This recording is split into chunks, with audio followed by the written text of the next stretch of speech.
सर्वसामान्यांच्या हक्काचा आवाज जागर जनस्थान। दिंडोरी नगरपंचायतच्या उपनगराध्यक्षपदी शैलाताई उफाळे यांची बिनविरोध निवड झाली आहे। दीपक जाधव यांनी आवर्तन पद्धतीनुसार राजीनामा दिल्यामुळे रिक्त झालेल्या उपनगराध्यक्षपदासाठी शैलाताई उफाळे यांचा एकमेव अर्ज दाखल झाला होता। आज झालेल्या उपनगराध्यक्षपदाच्या निवडणुकीत तहसीलदार तथा निवडणूक निर्णय अधिकारी मुकेश कांबळे यांनी शैलाताई उफाळे यांची बिनविरोध निवड झाल्याची घोषणा केली आहे। निवडीनंतर तहसीलदार मुकेश कांबळे, मुख्याधिकारी संदीप चौधरी यांच्या हस्ते नवनिर्वाचित उपनगराध्यक्षांचा सत्कार करण्यात आला।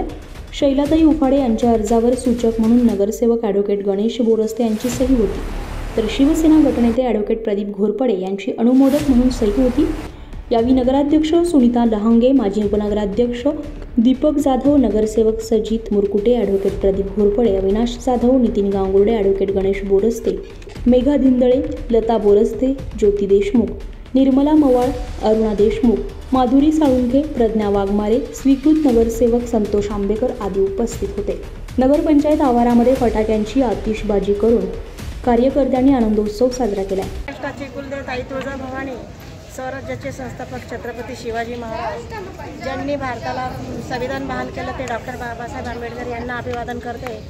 आणि आज खऱ्या अर्थाने मला आमच्या दिंडोरी तालुक्याचे माजी आमदार आणि माझे भाऊ यांनी मला खऱ्या अर्थाने आज न्याय दिला।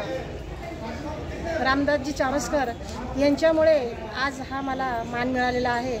आणि आमच्याबरोबर शिवसेनेचे सतीश देशमुख आणि काँग्रेसचे सुनील भाऊ आवाड, आपले प्रमोद शेठ देशमुख या सर्वांनी आणि आपले सचिन भाऊ देशमुख, प्रदीप घोरपडे असतील, रणजित देशमुख असतील, या सर्वांनी मला खऱ्या अर्थाने आज हा खुर्चीचा मान मिळवून दिलेला आहे आणि मी सर्वांची आभारी आहे। आणि यानंतर मी दिंडोरीच्या विकासामध्ये भर पाडेल, कारण मी या आधी 2 वेळा निवडून आलेले आहे आणि मी भरपूर कामं केलेली आहे, पण काही कामं दिंडोरीचा विकास थांबलेला आहे।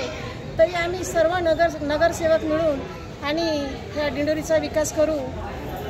जय हिंद, जय महाराष्ट्र। जागर जनस्थानसाठी प्रतिनिधी अशोक निकम, दिंडोरी।